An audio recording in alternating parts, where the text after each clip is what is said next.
There was a time when I genuinely believed life moved with a kind of rhythm, steady, predictable, carrying you along whether you were ready or not. For years, I kept in step with that rhythm, dancing to its beat without a second thought.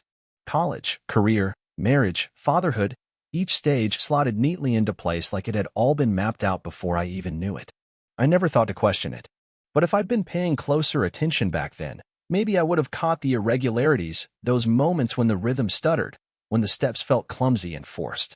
Maybe then I would have spotted the cracks before they split wide open. I can still remember the first flicker of unease, that tiny ripple under the surface, hinting that something wasn't right. It was such a small moment, easy to overlook. Brooke and I were sitting out on the porch one sticky summer night, lazily watching the boys dart after fireflies. She was laughing, but it wasn't real. It was the hollow kind of laugh that doesn't quite light up a person's eyes. I asked her what she was thinking, and she just gave a tight little smile, shook her head, and brushed me off. Nothing, she said. And like a fool, I let it go. I should have pushed. Now, looking back, I can't help but wonder how many warnings I ignored. How many times I mistook her cold distance for simple distraction, her silence for some kind of quiet happiness. I wonder if there was ever a version of our life where I could have changed the ending if I had just seen it all sooner. But deep down, I think I always knew. That nagging weight pressing against my chest, that quiet alarm ringing at the back of my mind, it had been trying to tell me the truth for years.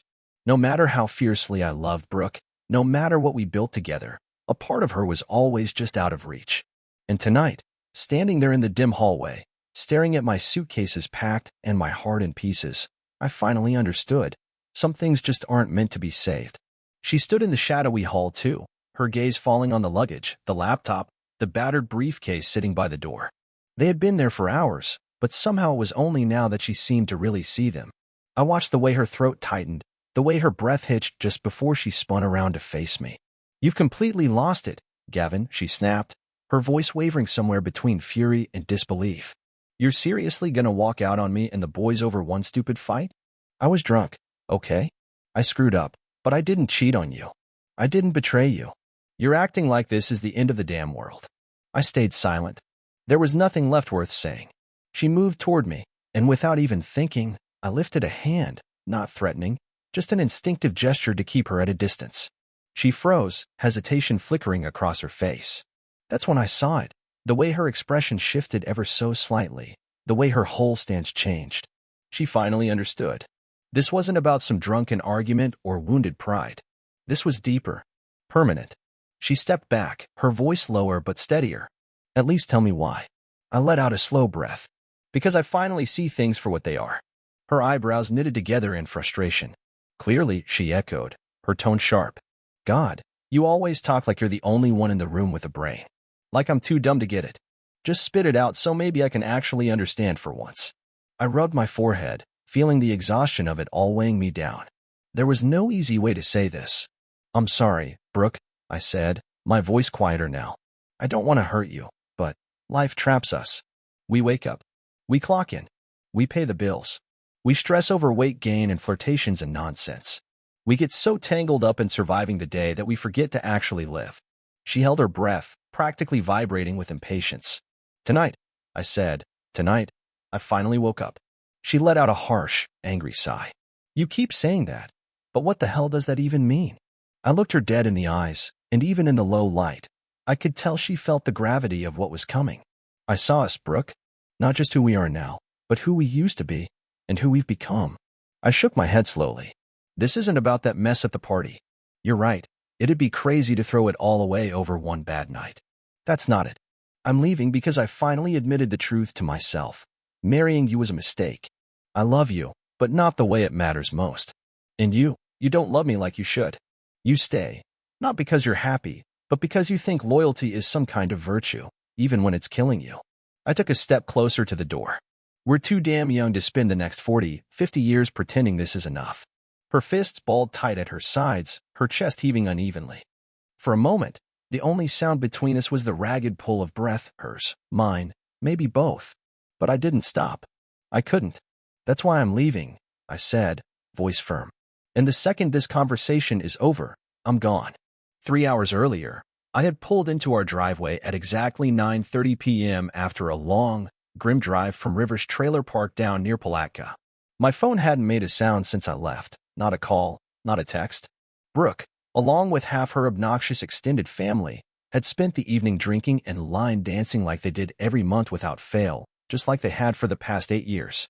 Our house in Jacksonville, a city of a million, looked abandoned except for the sputtering glow of the automatic porch light. Dragging myself up the driveway, exhaustion wrapped itself around me like heavy chains. I felt more like 74 than 34. All I wanted was to slip inside unnoticed with a six-pack of cheap Michelob Light in hand. That was it. That was the grand plan. I clicked on the kitchen light, collapsed into a chair at the dining table, and twisted off the cap of the first bottle. The beer was cold and rough going down. I took another sip and waited for my phone to buzz. Nothing. My eyes wandered toward the fridge. Logan's latest school drawings were stuck on with mismatched magnets, alongside a photo of Aiden in midair, catching his first pass in Pop Warner. My throat tightened. Aiden, with Brooke's dark hair and soft brown eyes, so different from mine. Those boys meant everything to me. Brooke too, once. And a few short hours ago, I'd come terrifyingly close to losing it all. It felt like standing frozen on train tracks, watching a locomotive hurtle toward me, too paralyzed to jump out of the way. I took another long sip, then let my forehead rest on the cold table, just for a moment. I tipped back the bottle until it was empty, then got to my feet and trudged upstairs. Dragging out the battered suitcases Brooke and I once used on a Bahamas cruise, I began packing with mechanical precision. Shirts, slacks, jackets, razor, toothbrush, meds, everything I would need to carve out a new life. A wave of nausea rose as I leaned on the dresser. I forced it down. This wasn't some getaway. It was an escape. And I had no intention of coming back. Thinking too much would paralyze me. So I didn't. I just moved, one item after another, like clockwork. I gathered my laptop, briefcase, and the college work I'd been dragging my heels on and carried it all downstairs, stacking it near the dining room where it wouldn't be immediately visible from outside. Afterward, I grabbed the six-pack, now short one, and wandered into the small office tucked off the hallway. Sinking into the worn armchair, I set the beers on the glass coffee table. A cold, broken lamp loomed behind me. I stood up, climbed onto the chair, and loosened the light bulb enough that no amount of switch flipping would pierce the darkness. Satisfied, I sat back down and let the dead weight of the house settle around me, a house that had never truly felt like home. I cracked open another beer, sipping it slow, dragging out the moments. At 11 p.m., my old Nokia flip phone lit up. Brooke. Her name glowed in the dark like an accusation. I let it ring out. Minutes later, a voicemail. I ignored it. Then another call. Then another. 3 minutes apart. 5, 10. Brooke again, growing more frantic. Then her father. Her brother. Her sister. And back to Brooke, relentless. Once upon a time, I might have found the whole thing almost funny. Now, there wasn't a trace of humor left in me. The house phone rang. Then my cell. Then the house phone again. I finished my second beer and cracked open a third, feeling the edges of myself blur. Some broken part of me still wanted to believe I could undo tonight. But deep down, I knew better. It hadn't started tonight. It had been unraveling slowly for years. Fixing it would have meant changing the last 8 years of my life. And that was impossible. Outside, the November air was crisp, the kind that prickled your skin without freezing it. I thought about earlier that evening back at the RV park near Lake Como. The place was nearly deserted, perfect for the kind of chaos Thomas McAllister's family specialized in. No neighbors to call the cops. No one to judge. Just loud music, bottomless alcohol, and a crowd desperate to escape their lives for a night. Thomas and Evelyn McAllister had 9 kids, 8 still kicking around, and when they threw a party, over 100 people easily turned up. Thomas, who had built his own paving empire, loved these nights, showing off the life he had clawed out of nothing. Southern rock blasted through oversized speakers. The tables groaned under piles of fried chicken, ribs, oysters if they were lucky, and more beer and liquor than a small town could drink. Brooke and I didn't make every gathering, but we showed up enough to stay on the McAllisters' good side. They had tried to welcome me, the Northern College guy, but I never fooled myself into thinking I was really one of them. Their kind of men sold cars, built houses, repaired engines. I lectured about literature to half-sleeping freshmen. It wasn't exactly heroic in their eyes. The drinking started early. By noon, beer bottles popped open like clockwork. If you got too wrecked, there were trailers scattered around to crash in. Brooke and I always made arrangements for the boys beforehand. Babysitters we trusted. Some nights we stumbled home. Some nights we didn't bother. Nobody judged either way. By nightfall, the old concrete dance pavilion was pulsing with life. The speakers rattled your bones. The smell of grilled meat filled the air, and under the canopy of strung-up lights, the crowd swayed like tall grass in the wind. I wasn't a drinker, wasn't a dancer either. I stayed at the fringes, idly picking at a handful of grapes from a nearby table. And then, I saw her. Brooke. She moved through the crowd like something pulled from a dream. White dress clinging to every curve, dark hair catching the last scraps of twilight. I'd seen beautiful women before. Plenty. But none of them stopped time like Brooke did. At every gathering, I caught myself watching her, amazed by how seamlessly she fit into a world that would always leave me an outsider. Out of all the rugged, homegrown boys who had chased her once, she had chosen me, the misfit. Back then, it had felt like a victory. Tonight, it just felt sad. The night wore on. The beer flowed, and the same old tensions rose to the surface. On the dance floor, Maya's ex pressed in too close, grinding against her until her husband Logan flattened him with one punch. 5 minutes later, they were slapping each other's backs and laughing, before disappearing into the shadows for some angry, drunken makeup session. Just another night at a McAllister party. The pavilion grew thicker with bodies, even Thomas and Evelyn swaying lazily with the music. That's when it hit me. I couldn't find Brooke anymore. A gnawing pit opened in my stomach as I scanned the crowd. Then I saw her, slow dancing with a tall man whose dark hair gleamed under the lights. His hands wandered lower than they should have. I watched Brooke move them higher, casual, like it was no big deal. But it was too late. He still held her far too close. Shane Dalton, the one who had never let go. He had spent years hovering at the edges, showing up uninvited, calling out of the blue. And every time, Brooke dismissed it with a laugh, brushing it aside. They're just friends, she'd say. But standing there that night, watching Shane cling to her like she was still his to lose, I realized something deep in my gut. Maybe she had never really chosen me after all. At every one of these parties, Shane somehow found his way to Brooke. Every time, it was the same. Him dancing too close, his hands wandering where they had no business going. And, of course, he never missed a chance to get a laugh at my expense, tossing out little jabs, knowing the crowd would eat it up. I stepped toward them, my jaw clenching so tight I thought my teeth might crack. Jealousy burned through me, white hot, but I forced it down. Brooke wasn't falling over drunk, but she was loose enough, just tipsy enough, to melt right into Shane's arms. I pushed closer, made sure they could hear me. Mind if I cut in, Shane?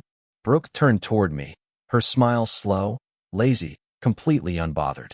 Hey, baby, she drawled, just sharing a dance with Shane. It's our old prom song. I promised him one. You don't mind, do you? Shane smirked, and just to make sure I caught it, his hand slid under the edge of her blouse, fingers brushing lightly over her chest. The shadows hid it from everyone else, but not from me. Brooke's body stiffened. She shot him a sharp look, then turned to me, and for a moment, I couldn't tell whether she was angrier at him for touching her, or at me for catching it. My hands curled into fists. Shane, I said, low and cold, take your damn hand off my wife. He just grinned wider, the kind of grin that made you want to wipe it off someone's face permanently. Or what, Gavin? He taunted, dragging out my name like it was some kind of joke. Jesus, what kind of name is Gavin anyway? Sounds like something you'd name a little girl. He stretched the syllables mockingly. Lyle. He chuckled, enjoying himself. I hadn't thrown a punch in 20 years, but I squared my shoulders, ready to break that streak. I don't give a damn about my name. Let her go. Finally, Brooke pushed him away with an annoyed laugh. Okay, Shane, enough. God, why do you always act like an ass around Gavin? He's my husband. He's not like you. You just want to bait him into a fight, 'cause you know you'd win. It's not fair. Then she spun to me, her eyes flashing. And Gavin, I'm not some damsel. Shane's drunk, but I can handle him. I've known him my whole life. You don't need to turn this into something it's not. She actually thought she was protecting me, like I needed saving. Nearby, a few people had caught the scene. Their laughter, soft, cruel, trickled through the warm night air. My pulse pounded so loud I barely heard myself when I barked. What the hell did you just say? Her face shifted instantly, like she hadn't realized the insult until it left her mouth. Oh, Gavin, I didn't mean it. But it was too late. Shane shoved her aside and stepped closer to me. She means, he said with a grin, that if you even try anything, I'll knock your teeth down your throat. He leaned in so close I could smell the whiskey on his breath. The only reason I haven't yet is 'cause she keeps begging me not to. He laughed. What kind of man hides behind his wife, huh? I bit down so hard on the inside of my cheek I tasted blood. You know what kind, Gavin? Shane sneered. A fool who stole my girl and thinks that makes him a man. Better knocked up twice, but hell eh. He laughed louder, eyes gleaming. Maybe even then, she wasn't sure you had the equipment for it. Footsteps pounded behind me. Brooke's brother Chris and another guy lunged forward, grabbing Shane by the arms to drag him back. I started forward, but my foot hit something slick, spilled beer maybe, and the world tilted. I went down hard, crashing against the concrete. The impact knocked the air from my lungs and exploded stars behind my eyes. Shane didn't even bother struggling against the hands holding him. He didn't have to. He had already won. He twisted the knife deeper. Speaking of equipment, Shane cackled, his voice slicing through the crowd. Why don't you ask Brooke? Hell, even a pencil would have done a better job than you. Laughter rippled through the onlookers. I forced myself up, scanning their faces. Some turned away, embarrassed. Others didn't even bother hiding their grins. And then there was Brooke. She wasn't laughing, but she wasn't angry either. And somehow, that was so much worse. Thomas McAllister's voice cracked through the noise, sharp and disgusted. Enough, Shane. You've been coming to these parties for years, but tonight you crossed the damn line. Get the hell out. I turned to Brooke, desperate for her to say something, to take my side just once. But she didn't. She just looked away, like she couldn't even be bothered. Dad, don't, she said coolly. Shane just had too much to drink. He didn't mean anything. You know how he and Gavin are. They argue, but it's nothing. Besides, she added with a little shrug, I promised him this dance. Even Thomas stared at her like she'd grown horns. After what he just said about your husband? Brooke met my eyes, her expression completely blank. Gavin's a grown man, Dad. If he's upset, he knows what to do about it. Don't you, baby? I stood up. I didn't say a damn word. I just turned and walked away. Shane's laughter chased me across the pavilion. More chuckles joined his. I told myself, begged myself, not to believe Brooke was laughing too. But I didn't turn back to check. Thomas caught up to me just past the parking lot, his voice low, urgent. Listen, son, he said.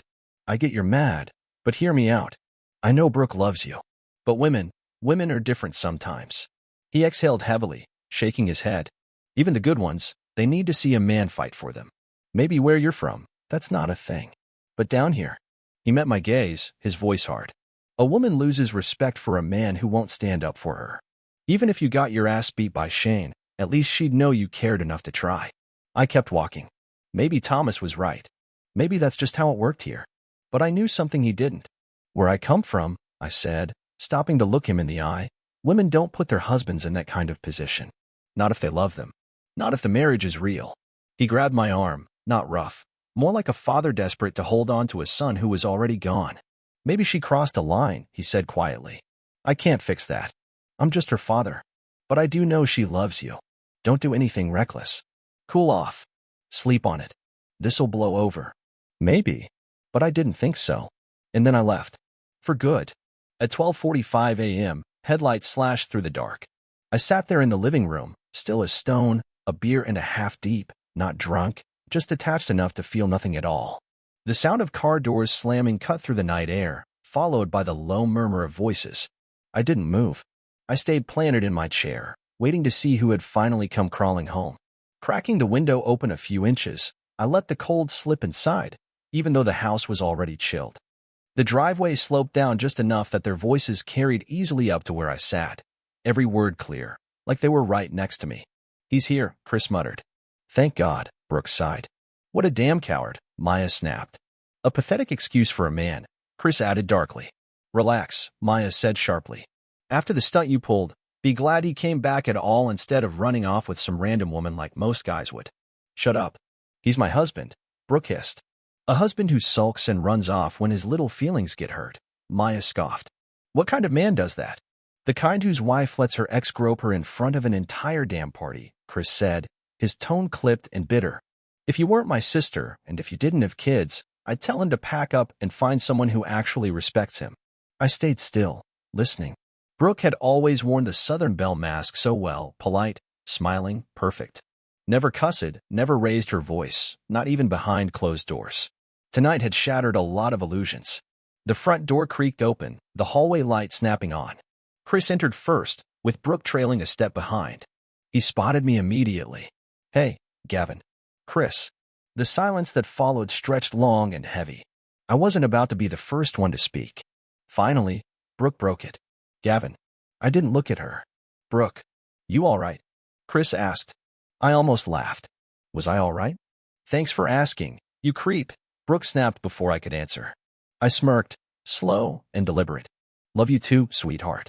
Brooke's whole body went rigid. If Chris hadn't caught her wrist, I wasn't sure what she would have done. Her hair was a mess, her makeup smeared away, and that once pristine white dress was now rumpled and stained. Whatever had happened after I walked out, the party had gone right on without me. "Clever as ever," she spat, her voice dripping sarcasm. "You think it's funny to just disappear without telling anyone? Who does that?" I finally met her eyes. "I don't know. Maybe the kind of man who watches his wife let another guy put his hands all over her in front of 100 people." Color rushed into her cheeks, burning furious red. Chris shot her a look, then turned to me. "You had us worried, man," he said, voice steady. "Why didn't you answer your phone?" "Didn't feel like talking." Chris exhaled hard, rubbing at his jaw. "Fair enough. Well, I'll leave you two to it. It's been a hell of a night." He hesitated, then added, "You sure you're okay?" I let out a humorless chuckle. "I'm not fine, Chris. Probably won't be for a while. But that's not your problem." I glanced at Brooke. "Thanks for bringing her home. If it were up to me, she could have stayed with Shane, or crashed at the RV park for all I cared." Chris looked between us, then let out a slow, tired sigh. "All right. Brooke, walk me out." I didn't move from my chair. Their voices carried in from the driveway, sharp and bitter. "Damn him, Chris," Brooke muttered. "He's such an asshole. Any other man would have knocked Shane's teeth in, or at least gotten drunk. Done something. Anything other than just walking away." Chris sighed. "I would have kicked Shane's ass. So would half the guys we know." He paused. "But Gavin's not that guy. You knew that when you married him." Silence stretched between them for a few seconds before Brooke spoke again, softer this time. "I remember." Chris's voice lowered, firmer now. "You told me once, said you didn't want some grease monkey who got drunk every weekend and spit on you when you gained 5 pounds. You wanted someone better. You said, Gavin will take care of me. He'll be faithful. He'll love me and the kids. You got exactly what you asked for. And now you're throwing it away." He didn't sugarcoat it. If Shane didn't get what he wanted tonight, he's not going to stop trying. And from what I saw, you're not far from letting him have it. I used to be proud of you, Brooke. Now I wonder if you're just going to be another one of those women, 4 or 5 husbands later, dragging new boyfriends home while mom and dad pretend not to be embarrassed. Jesus, Chris, grow up. She snapped. I got caught up in the moment, all right? It felt good to feel young again. My husband should have pulled me away, should have reminded me who I belonged to. But he didn't. I forgot. He's not that man. Her voice hardened. He's mad now. Sure. But it'll pass. One night, one argument. I'll go in there, make it up to him, and by morning, this'll all be forgotten. People don't split over one stupid fight.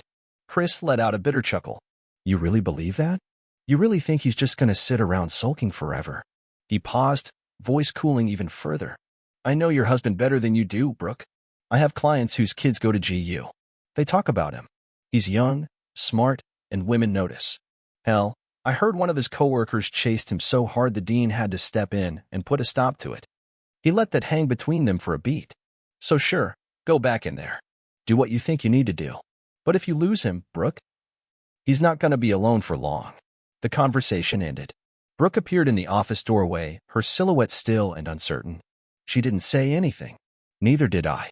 Finally, she stepped forward. I lifted a hand, palm out. Stop. Sit over there, by the TV. For the first time all night, real surprise flashed across her face. She hadn't expected that. She thought she could just walk over, kneel at my feet, press her lips to mine, and make it all go away. That we'd end up tangled in bed and by sunrise, none of this would matter. Not this time. She hesitated, then inhaled deeply, trying to compose herself. Gavin. I know I messed up tonight. Her voice was steady but thin. I don't need another lecture. I've already had enough from your new fan club. You'd think I was some outsider the way they're all ganging up on me. She rolled her eyes. I was drunk. Shane was drunk. You know our history. We've known each other since we were kids. He never really got over the fact that I picked you instead of him. She said it like that meant something. Like it excused everything. I feel bad for him. I really do, Brooke said stiffly, sitting with her arms cross-tied over her chest. I raised an eyebrow. So what? You let him grope you because you felt sorry for him. Her mouth tightened, irritation flashing sharp in her eyes. He's been struggling, okay? A little harmless flirting made him feel better. It wasn't supposed to turn into anything until you stormed in, making a scene like some jealous lunatic. She sat rigidly on the hard wooden chair, the most uncomfortable seat in the room, right where I'd made sure she'd land. He's my friend, Gavin, she snapped. You're my husband. The man I love. I kept my voice steady, cold. I'm not changing the subject. But I've got a question. She shifted, clearly bracing. I left the party a little after 8, I said. My phone didn't light up until almost 11. 3 hours went by, and nobody even noticed I was gone. Her lips parted, a flicker of anger rising, but then her eyes widened, something clicking into place.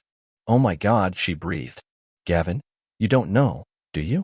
I crossed my arms. Know what? She rubbed her arms like she could wipe off the chill that filled the room. After you left, everything went sideways. Honestly, I forgot about you. We all did. But it wasn't because I didn't care. Things just got crazy. I didn't move. Crazy how? She swallowed. I was mad. I danced with Shane.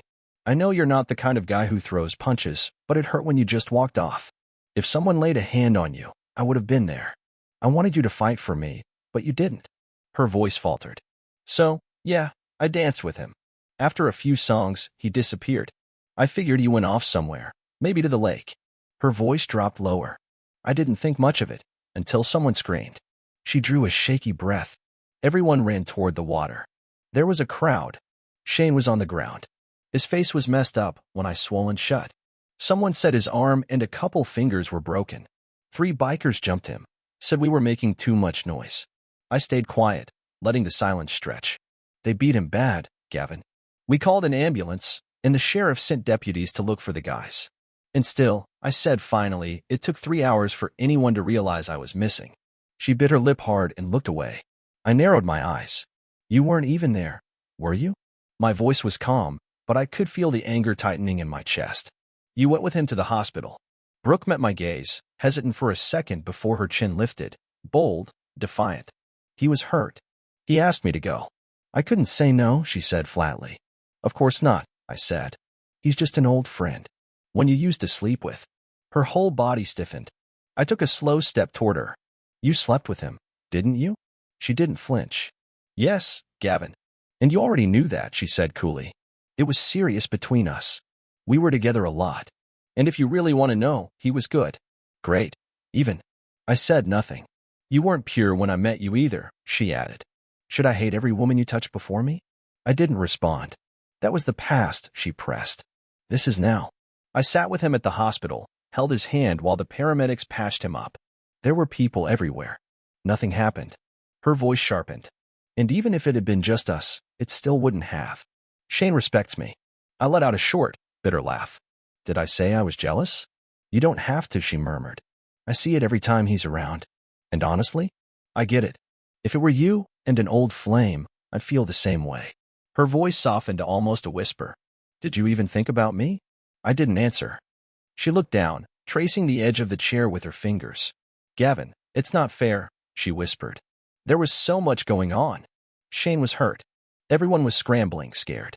So the answer is no, I said, voice like ice. She didn't deny it. When did you finally notice I was gone? After Shane's brother picked him up. I rode back with Maya and Logan. When I got here, Dad asked if I had seen you. I laughed, slow and hollow. So your father noticed I was missing before you did?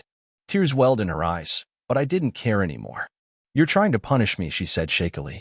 I know I screwed up, and you want me to hurt for it. Congratulations. You're doing a hell of a job. She stared at me like she was waiting for something. Forgiveness, maybe. A break in my anger. I had nothing left. Well, I said finally, my voice flat, at least now everything's out in the open. Her head jerked up. What? I stayed because I wanted to talk to you first, I said simply. Now I can leave. Panic broke across her face. Where are you going? You're not serious. We fought. It was ugly, sure, but couples don't just walk away over one bad night. Her voice cracked. This morning, we were happy. What changed in one day? I didn't answer. I just nodded toward the hallway where our children slept. Go, I said. She hesitated, but when she saw I wasn't bending, she finally stood and stepped toward the door without another word. I already knew exactly what she would find upstairs, the bags packed, the laptop and briefcase stacked neatly by the door, everything ready to go. A few seconds later, she reappeared, moving slower now, shaking her head as if she still couldn't process what she was seeing. You're really doing this, Gavin? She asked, her voice swinging between frustration and desperation. You're seriously leaving me, leaving the boys, over one argument? Her voice cracked just a little at the end. I was drunk, all right? I made a stupid mistake, but I didn't cheat. I didn't do anything bad enough to make you throw everything away. You're acting insane. I didn't respond. She stepped forward tentatively, but I lifted my hand, just a small motion to stop her from coming any closer. She froze, shoulders tightening, searching my face for any sign that she could still reach me. Can you at least tell me why? She asked quietly. Just give me that much. I met her eyes. I had a moment of clarity, I said. She blinked at me, confusion flickering across her face. A moment of clarity, she echoed, like the words tasted sour in her mouth. I exhaled, my chest tight. God, Gavin, she muttered, rubbing her temples. You always do this. Always making everything sound so much more complicated than it really is. You think you're smarter than me, smarter than everyone in my family, smarter than the whole damn town. She looked up, eyes flashing. Could you just once say something in plain English? I almost smiled at that, but there wasn't anything funny left between us. She wasn't wrong. I had spent years believing my way of thinking made me superior and never realized how alone it had made her feel. I'm sorry, Brooke, I said, and for the first time tonight, I meant it. I don't want this. But sometimes life just traps us. We wake up, go to work, pay bills, raise kids. We stress over stupid things, gaining weight, whether our spouse is looking at someone else, and we forget to step back and actually see the life we're living. We don't realize how far we've drifted until something shakes us awake. She held her breath, eyes wide, waiting. Tonight, I said softly, I finally saw it. She shook her head, frustration deepening. You keep saying that, but what does it even mean? What did you see, Gavin? This was it. The hardest thing I'd ever have to say. Because once the words left my mouth, there'd be no going back. I was destroying everything we'd built, everything we had dreamed for ourselves and our kids. But she deserved the truth. I saw us, Brooke. I saw who we are now, who we used to be, and what we've become. I swallowed hard. And none of this has anything to do with what happened at the party.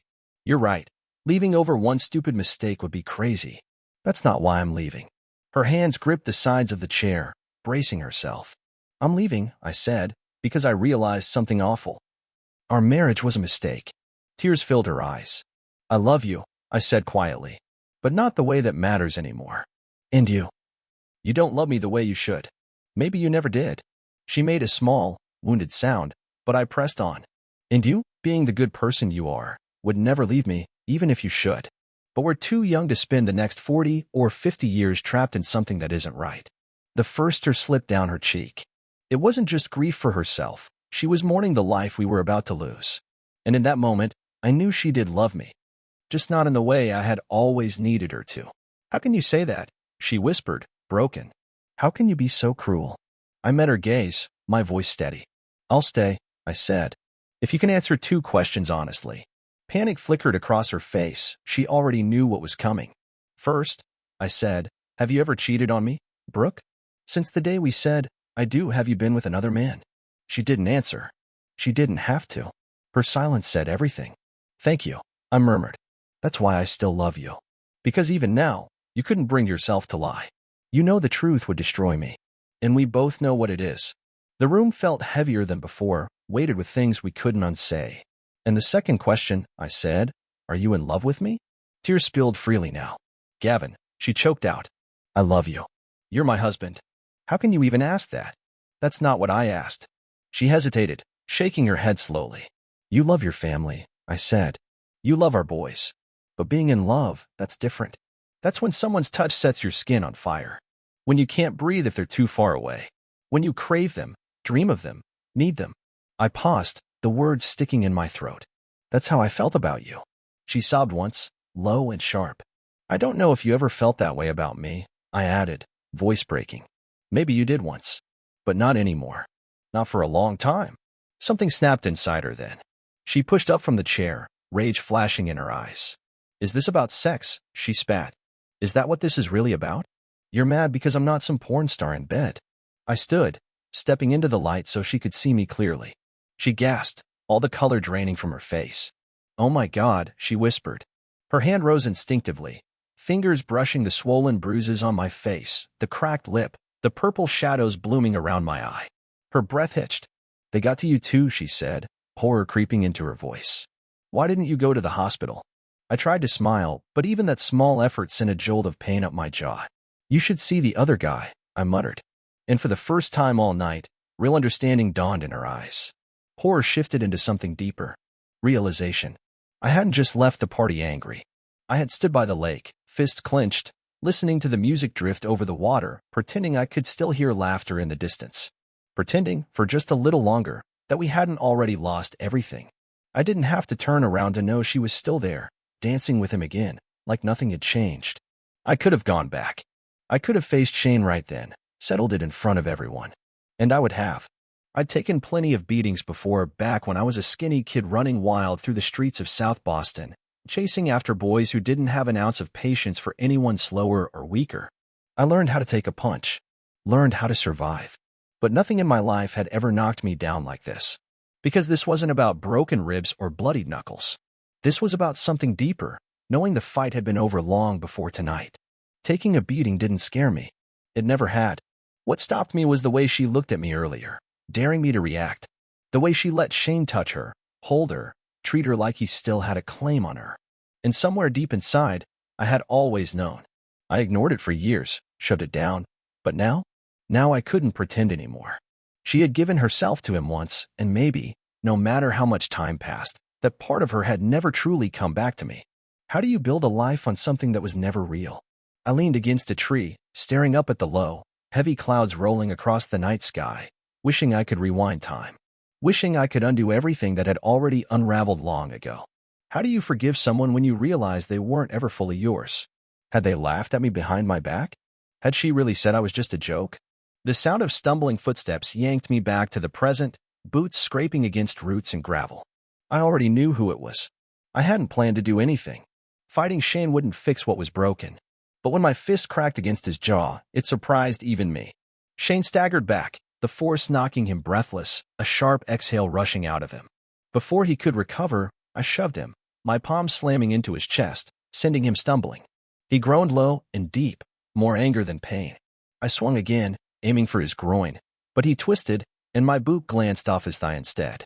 Blinded by rage, he lunged, grabbing my leg and yanking me off balance. I hit the dirt hard, my back slamming against the cold ground, but instinct pushed me up onto my elbows. The world spun. My vision adjusted just in time to see him rising again, blood running down his chin where my college ring had torn his skin. Jesus, Gavin, he muttered, swiping at the blood. Didn't think you had it in you. Sneaking up like a coward. But hey, at least you finally grew a pair. His voice dropped, low and dangerous. But now I'm gonna hurt you. And when I'm done, I'll tell everyone, especially Brooke, what a pathetic little punk you are for throwing the first punch. I was trying to stand when he slammed into me, full weight knocking me flat again. His fist crashed into the side of my skull before I could even react. Pain exploded across my head, and the world spun violently. A high-pitched ringing filled my ears. My left eye blacked out completely. I gasped, the taste of copper filling my mouth, another brutal punch landing somewhere near my jaw. I couldn't see, couldn't breathe, couldn't think. Panic clawed at me. Was I blinded? Shane shifted above me, grinding his weight into my chest, preparing to end it. Somewhere deep down, instinct or desperation kicked in. I twisted just as his next blow came down, and he missed. The momentum threw him off balance. I rolled fast, scrambling to my feet. My ribs screamed, my chest burning like fire, but I forced myself upright. Shane was rising too, pushing up to his knees. Without hesitation, I drove my boot hard into his face. His head snapped back with a sickening crunch, and he collapsed onto his back, moaning. I moved to kick again, but he lashed out, his fist burying itself deep into my gut. I folded over, gasping, the pain like a blade twisting between my ribs. Something was wrong. Breathing was agony, shallow, stabbing. Broken ribs. Shane dragged himself onto all fours, his breathing harsh and ragged. When he lifted his head, I saw it, something wild flickering in his eyes. This wasn't a fight anymore. He wanted to finish me. He lunged. I sidestepped just in time, sending him crashing into the dirt. He threw out an arm for balance, reaching blindly, and I grabbed it. Without thinking, I wrenched it backward, slamming my forearm into his spine, pinning him down. Something popped. Shane screamed, a hoarse, broken noise that ripped through the night. His body bucked beneath me, but I didn't let go. I twisted his arm again, harder. More screams, raw and real. No one was coming to help him. Finally, he rolled onto his side, whimpering for breath, his whole body shuddering. Before he could move, I dropped my knee onto his chest, pinning him. One knee crushed his forearm into the ground, the other bore down hard on his elbow. He jerked beneath me once, twice, but I held him steady. I slammed my knee down once, twice more, then settled my full weight onto the joint, keeping him pinned like a wounded animal. He sobbed quietly beneath me, the fight gone. After a few seconds, I rolled off, landing on my back in the dirt. I wasn't afraid of him anymore. He clutched his mangled arm against his chest, rocking slightly, moaning in short, shallow bursts. I should have felt guilty. I didn't. He had humiliated me, wrecked my marriage, poisoned my family. No, I didn't feel bad at all. In the distance, southern rock music still drifted through the trees. The party raged on without us. No one had noticed what had happened out here. No one cared. The party raged on just beyond the trees, while I stood here in the dark, breathing hard. I turned back to Shane, grabbed his broken arm. He flinched, trying weakly to fend me off, but I twisted his wrist sharply. A fresh wave of pain ripped through him, and he slumped back, groaning. "You're a real piece of crap," he spat, voice weak but bitter. "You broke my arm, and you don't even care." "Damn right," I said. He gasped for air. "You won, okay? Let me go. I need a hospital." "In a minute," I said, crouching down so we were eye level. "First, we're gonna have a little chat." "Go to hell," he muttered, trying to push away. I drove my elbow into his ribs, once, then again, until he doubled over, struggling to catch his breath. I grabbed his right hand, prying his fingers apart. He was too weak to resist. I pinned his pinky between my thumb and forefinger. "I'm gonna ask you a few questions, Shane," I said, keeping my voice even. "And you're gonna answer honestly." He glared at me through swollen eyes, breathing hard. "Go screw yourself," he growled. I bent the pinky back slowly. There was a moment of resistance, then the sickening crack as the joint gave way. His mouth opened in a silent scream, but before he could find the air, I punched him hard in the gut. The air whooshed out of him, his body convulsing. I waited, watched his chest heave, muscles twitching, until his mind cleared enough to hear me. "Here's how this works," I said calmly. "Every time you lie, or if I don't like what I hear, I break another finger. When you run out of fingers, I move on to toes. And after that." I leaned closer. Bones heal. Some breaks don't. Shane's face twisted with fury, but he nodded weakly. "You think you're in charge now, Gavin?" he rasped. "Fine. Ask your questions. But this won't last. One day it'll turn around, and when it does, you'll vanish. No one will ever find you." "Maybe," I said, tightening my grip on his mangled hand. "But right now, you're the one on the ground. And I want to know, how long have you been screwing my wife?" He stayed silent for a moment, then smirked. "You mean this time? Or before?" My fists clenched. "I already know about before. I'm asking about since we got married." The smirk faded. When he spoke again, his voice was almost casual, and somehow that made it worse. "For years." My stomach twisted. "For years." I repeated. He nodded once. "Yeah. How?" I croaked. "When? How often?" Shane let out a slow breath, like he was reliving something sweet. "I never stopped wanting her, Gavin. Not even when she married you. I showed up at her work. Stopped by the house sometimes, playing it casual. But she wouldn't budge. Drove me crazy." His bruised face contorted, a sad excuse for a smile. "Then about 4.5 years ago, we ran into each other at a gas station. No flirting. No games. She just asked if I wanted to grab coffee." He paused. "The first time, nothing happened. Second time, nothing either. It went on like that for 6 months. But she kept coming back." I barely breathed as he continued. "Then one night she showed up at my place. No words. No hesitation. She was wild, Gavin. Like she was starving. She didn't hold back. She wanted me. Bad." His voice thickened with something close to satisfaction, But another jolt of pain racked his body, cutting him off. He coughed hard, spitting blood onto the ground. After that, I thought she'd finally leave you, he said bitterly. The next morning, I went to your house, tried to get her to leave with me. She slapped me across the face, said she'd call the cops, screamed like I was a stranger. His whole body shuddered. I hated her for that. She was just a liar. A cheating liar. He exhaled shakily. I stayed away for 3 months. Tried to move on. But one night, she showed up again. Walked into my house without a word. Straight to the bedroom. We didn't leave for 2 days. I swallowed hard, while rising in my throat. She told me you had taken the boys up to Massachusetts to visit your mother, he said. She said you'd be gone a week. We spent 5 days together, Gavin. 5 days. He stared past me, lost in the memory. I thought she was finally mine again. His expression twisted. But when you got back, she shut me out. Polite if I ran into her. Friendly, but cold. No touching. Nothing. He shifted slightly, wincing. And that's how it's been. Every few months, she'd show up. We'd tear each other apart for a night or two. Then she'd go home to you, acting like it never happened. The weight of his words crashed over me. This wasn't a mistake. It wasn't a drunken slip or one bad decision. It was 4 years of lies. 4 years of betrayal. 4 years of pretending to be my wife while secretly being his. Shane groaned, his body spasming under me, but I didn't let go. Sorry about that, I muttered, twisting his wrist a little harder. His reddened eyes met mine, filled with hate.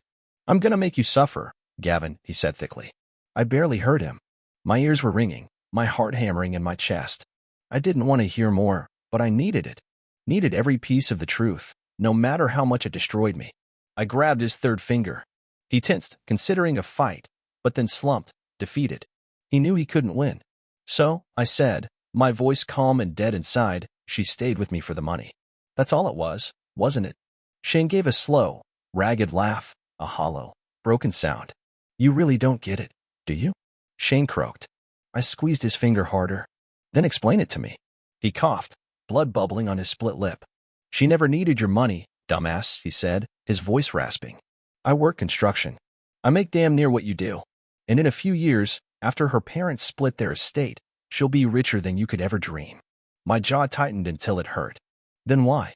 His grin returned, dark and twisted. Because she loves you, idiot. I stared at him, my grip tightening. She loves me?